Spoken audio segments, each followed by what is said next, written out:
For over 3 decades, noisy machinery has meant the sound of success for Dave and Ruth Ann Stormont, owners of Newcon Corporation. They manufacture parts that are critical to the aircraft and aerospace industries.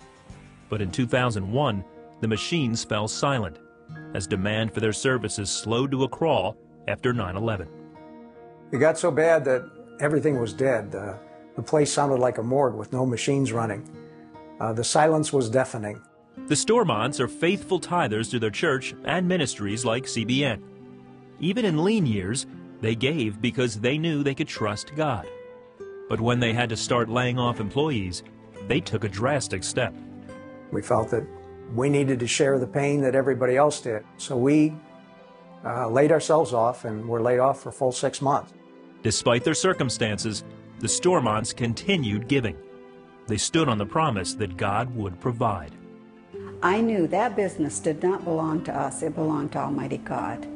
And God would do with that business what He wanted to, and I knew I could trust in the Lord. But by year's end, the Stormonts prepared to close the doors of the business they had poured their lives into for 35 years. We were down to the place where if work did not come in, we would only have been able to survive maybe another 1 or 2 months.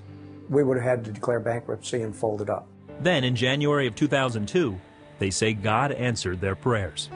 The Lord actually provided favor to us, and as the work came in, that gave us the revenue ultimately to meet our obligations and then to begin to prosper. Business has never been better, and despite tough economic times in America, they've increased their giving to CBN. There's a lot more to riches than money. I just feel rich in Him when I see souls coming into the kingdom through CBN and what they're putting out over the air. As I watch Operation Blessing meeting needs of those that are in real desperate circumstances, I feel it's very good to be a part of that. The Stormonts know they can always rely on God. The Lord wants us to trust in Him because He is faithful. And I think that's really what it's all about, is trusting in the Lord.